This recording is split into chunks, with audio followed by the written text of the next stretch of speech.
with your kids.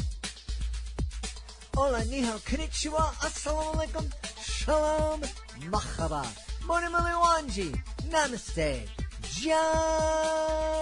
jumbo, bienvenidos. Hi, my name is Jed Lee, and this is the Reading with Your Kids podcast. We are coming to you from the beautiful neighborhood of Reedville in the southwest corner of Boston, Massachusetts. We are so delighted and so very honored that you would join us in our mission to help all families grow closer through reading. Please be sure to tell all of your family and friends about the show. Please be sure to subscribe to the show on the iHeartRadio app, on Spotify, Apple Podcasts, Amazon Music, Stitcher Radio, wherever you find your podcast. Join us right now from the City of Angels, Los Angeles, in the great state of California. Our guest is here today to celebrate his brand new middle grade novel. It's called The Horrible Bag of Terrible Things. Please welcome to the show the not so horrible Rob Renzetti. Hey, Rob, how are you? I'm good, Jed. Yes, I'm not so horrible. I'm very terrible, however. So watch out for me. Well, you know, I love that title, and it is. Thank you.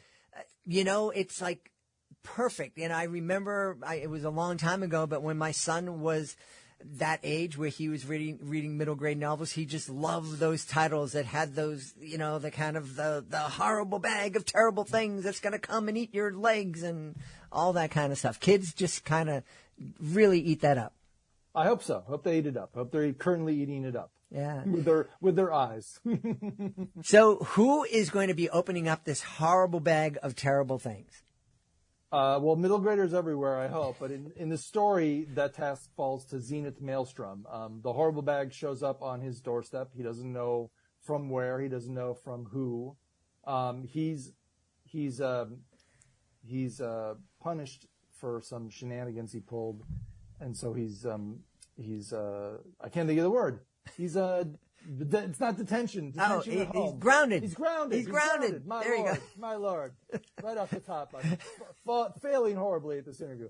So he's grounded. He's been grounded for the start of the summer. So he's antsy. He's got nothing to do in the house except be bossed by his older sister, Apogee, who's, you know, there to watch over him, make sure he doesn't get up to any more shenanigans.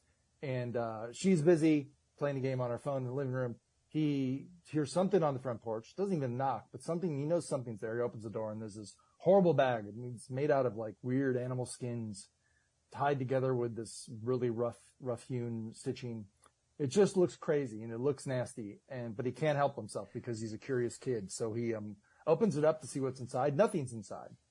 And when he goes to close it again, he pricks his finger on this ornate latch that's supposed to be like a rose bush, but really looks like a rose vine with thorns. So he plucks his finger, pricks his finger on the thorn and draws some blood. The blood falls into the bag, and that's enough to bring the bag alive.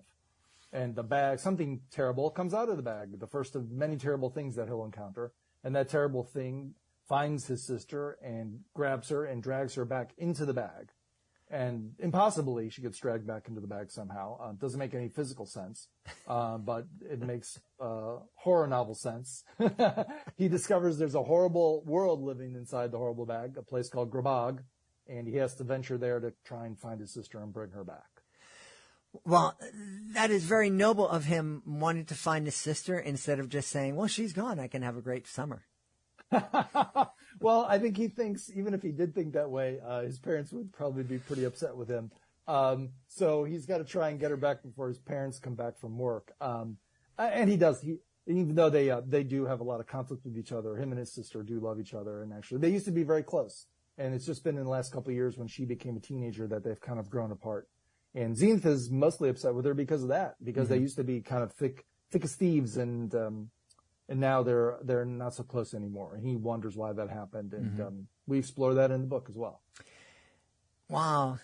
Talk about universal themes, you know, things that all kind of kids and siblings go through. And you know, that whole relationship, how those relationships change between brothers and sisters and other siblings, it is so hard to describe, especially for a parent who's like, you know, the kids come up, why don't you want to play with me anymore? It's like, I don't know, dude. You know, it's great that you explore that in the story.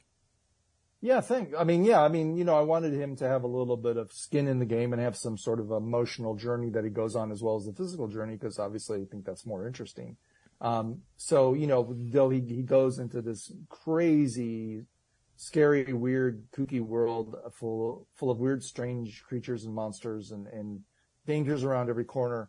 At the same time, he's trying to kind of navigate this relationship that he has with his sister, figure out why it went wrong, how it went wrong. Starts off blaming her for everything, discovers that maybe he shoulders some of the blame, and comes to a different place at the end of the book where he's feeling differently about the whole thing. I don't want to spoil anything, but so there's that emotional journey as well as the physical journey he goes under throughout the book.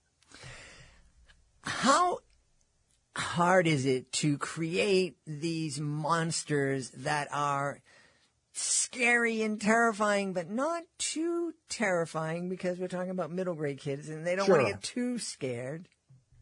I mean, I started most of my career has been working in animation, and I've been kind of writing and creating cartoon shows or helping create cartoon shows for the same audience, that was the 8 to 12, 8 to 11. That's kind of the target audience for the shows like Dexter's Lab and Powerpuff, and my own show, My Life as a Teenage Robot. All those shows are kind of geared for that same audience. So, one, you kind of just do what you think is funny, knowing that you're not going to be telling, R-rated jokes or getting characters into R-rated situations. But, at the same time, trying not to talk down to your audience, giving them some credit and giving them, the benefit of the doubt when it comes to some of the more sophisticated and subtle stuff you're trying to do.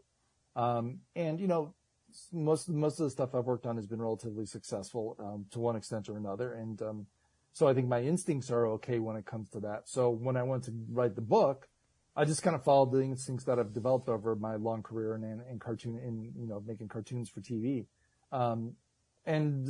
Decided, I think this is cool and scary. I don't think it'll be too scary for anybody. There's nothing too gory in the book. There's nothing that gets into the extreme kind of side of horror. I kind of just instinctually knew to stay away from that stuff. And I knew I had an editor and publishers who would pull me back if they thought something had gone too far. Yeah.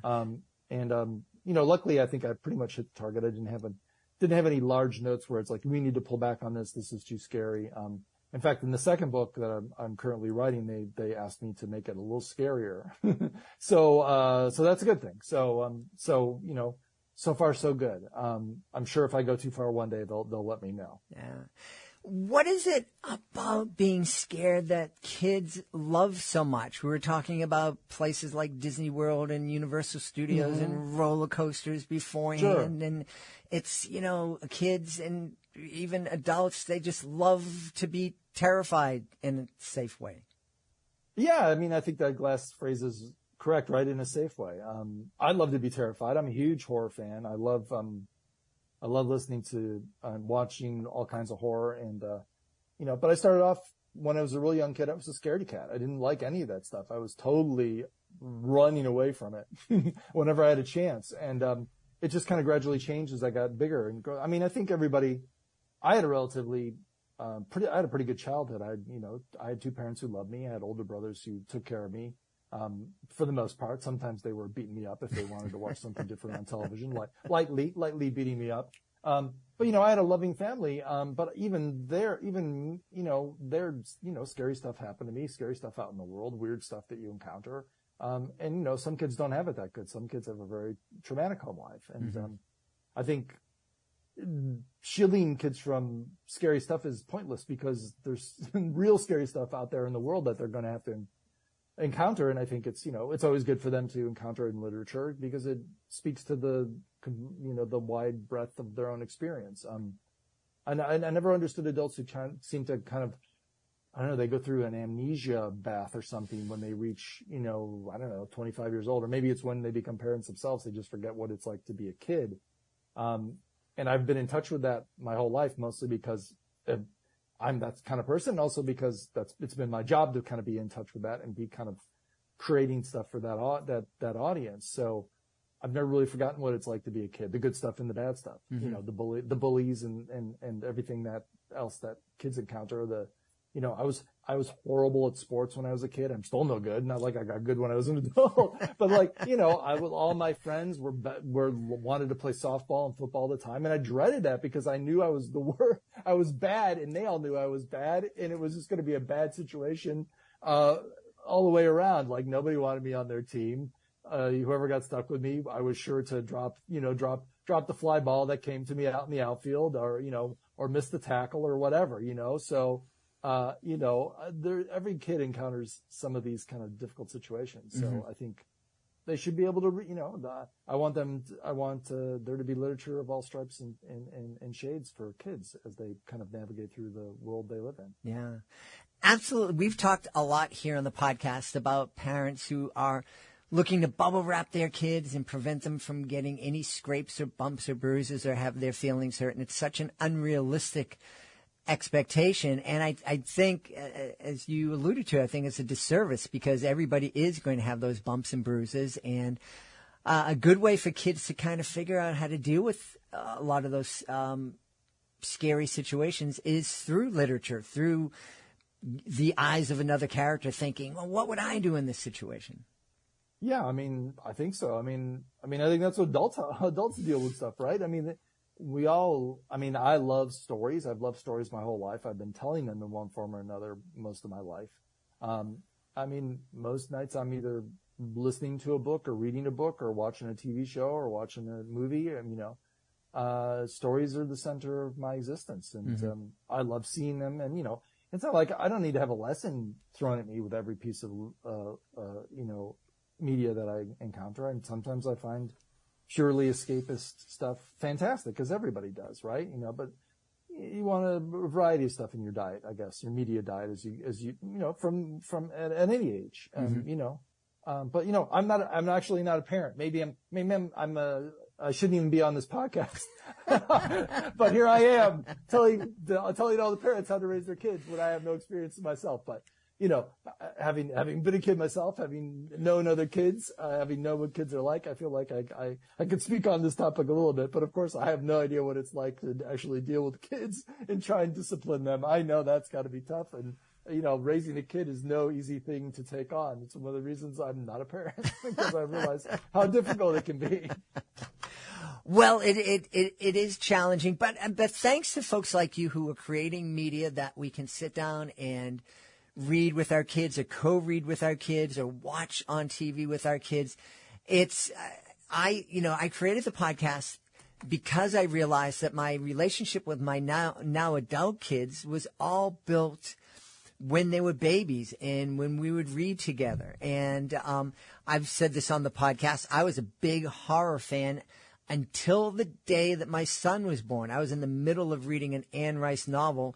He came into the world, and when we got home, I picked up the book again, and I said, nah, don't want to go there, and closed the book, and didn't go back to Stephen King or Anne Rice or any of that other stuff, but was very enthusiastic to kind of take those scary rides with my son and with my daughter and reading the Goosebumps and watching the cartoons and going on the roller coasters with them.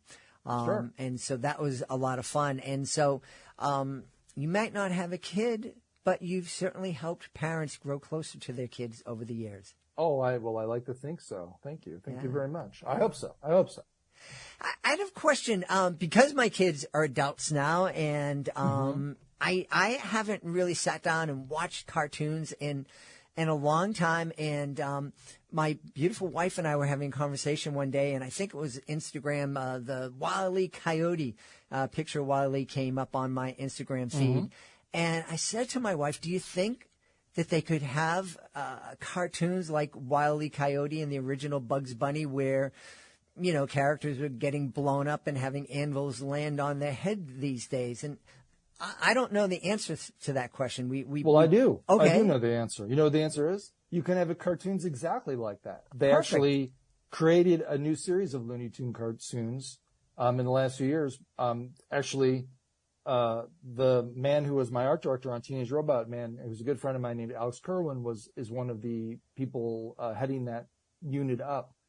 Him and a man named Pete Browngardt, who had a show called Uncle Grandpa on Cartoon Network and did some other stuff there. They moved over to Warner Brothers. They did a bunch of new Looney Tunes shorts. And they've been showing on HBO Max, I think, or what's called, it sounds called Max only or whatever.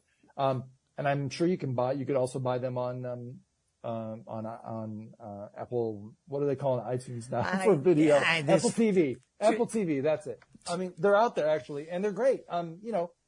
I don't think that kind of cartoon violence has ever, and of course I'm biased, but I don't think that kind of cartoon violence has negatively affected any kid who actually has their head on straight and knows that stuff is cartoons. But there are new versions, and they're actually quite worthy.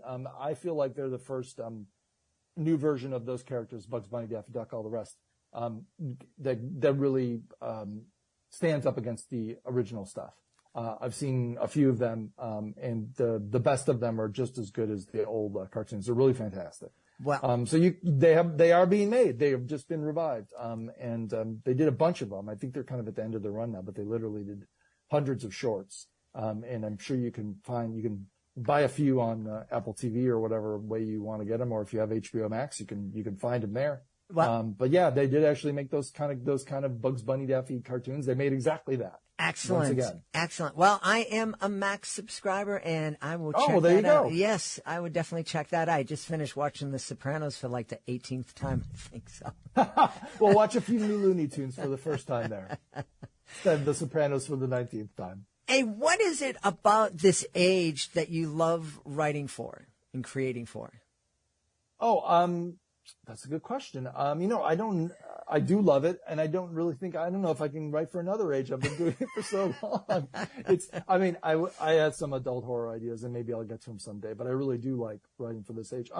I think because, you can really, this sounds diabolical. You can mold young minds. I don't think that's quite what I mean, but, that's a very formative time in your life. And I think,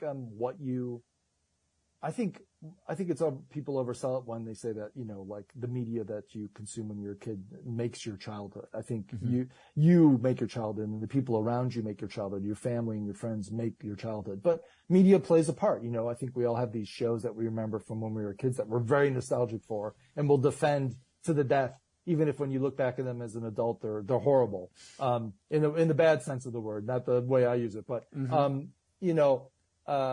I like the idea, hopefully, that I'm making good entertainment for this age, and that it will have an impression on them, and honestly make them a weirder, more unique individual.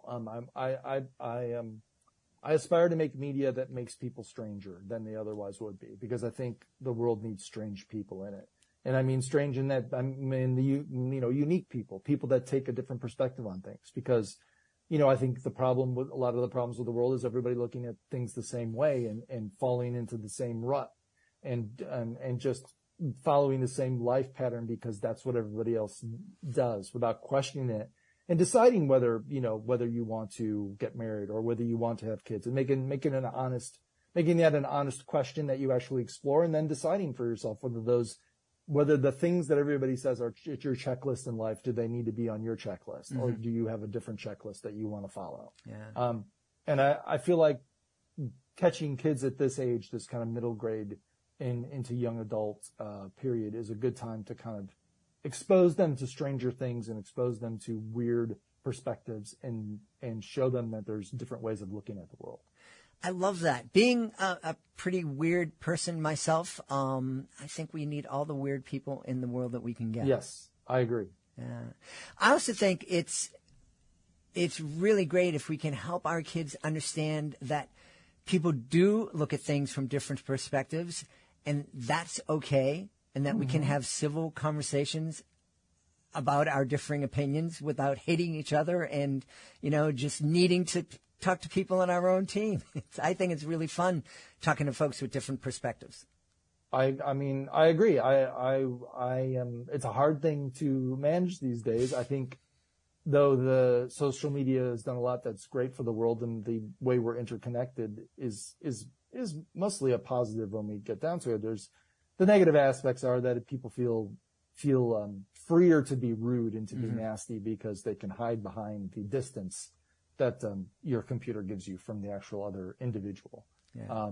And I think it contributes to a bad feeling out there that's maybe not necessarily really as much in the real world, and it's partly artificial, and but it's tough. It's tough out there. It's tough to be civil. It's tougher to be civil all the time. So I try my best.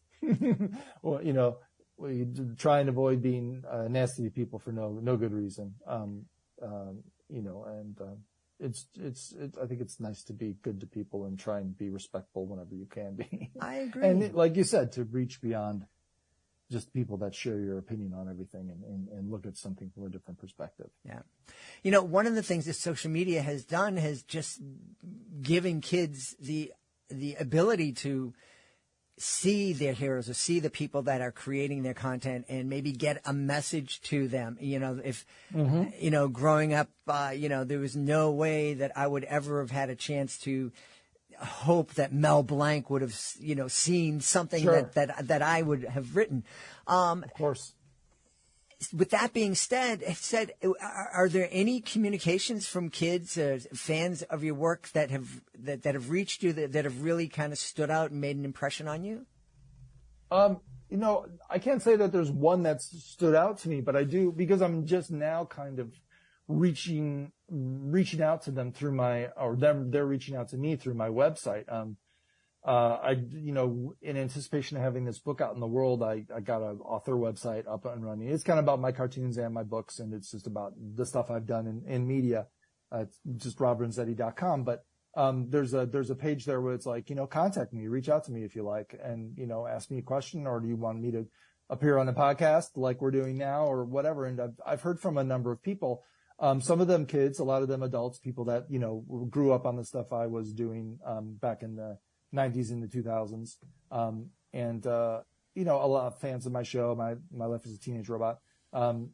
So I get people that reach out to me all the time, and it's just nice. It's interesting because my show came out in the early 2000s and it did okay rating wise, but it was not a hit by any stretch of imagination, and we were kind of just on the cusp of that kind of back and forth between creators and fans. It was just coming into existence. So I didn't get a lot of feedback from people, but over the years, it just seems like people have remembered that show, and they've I'm on Twitter pretty regularly, and I hear from a lot of fans there, and I post a lot of Teenage Robot related stuff to thank them for being to continue being fans of my show. So that's interesting that I hear back from people that like the show and that they've kept it in their mind all these years.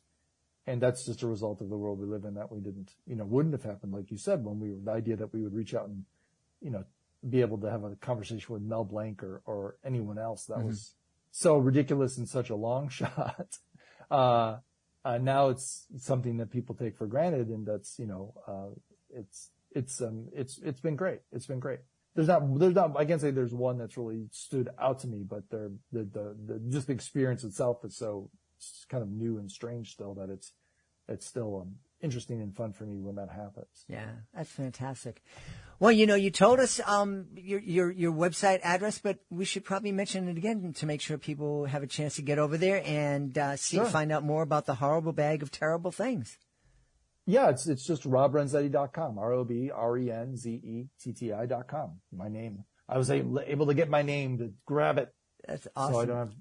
So yeah, you'll see it there. There's a subsection about the books I've written. Horrible Bag is the first original book with my own original characters I've written, but I've written 4 books before that with Disney Publishing. A couple of them cover a very popular show I worked on called Gravity Falls, that some kids might be a fan of. It's kind of similarly, horror and humor filled show, and the books were the same. So horror and humor is something I've combined before, and I enjoy kind of doing the two and making a scary book that's also funny. So there's lots of laughs inside of the Horrible Bag, as well as chills inside there. That's awesome.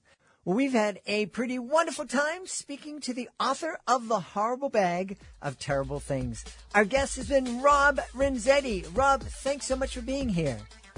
Sure. Thank you, Jed, very much.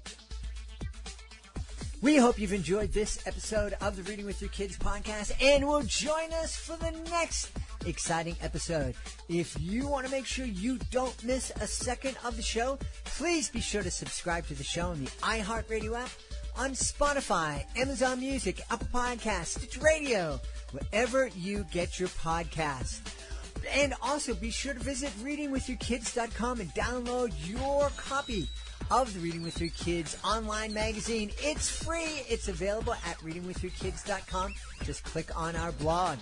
Before we go, I want to make sure that I give a big thank you to my team: Fatima Khan, Rory Grady, Madison Dairies, Soji Franklin, Monica Rivera Sosa, Ann O'Leary. I want to give a big thank you to my beautiful wife for all the support she gives me, and most of all, we all want to thank you. Thank you so much for taking the time to join us today, and as always, thank you so very much for taking the time to make the world a better place by reading with your kids. I'll be looking for you in the next edition of the Reading with Your Kids podcast.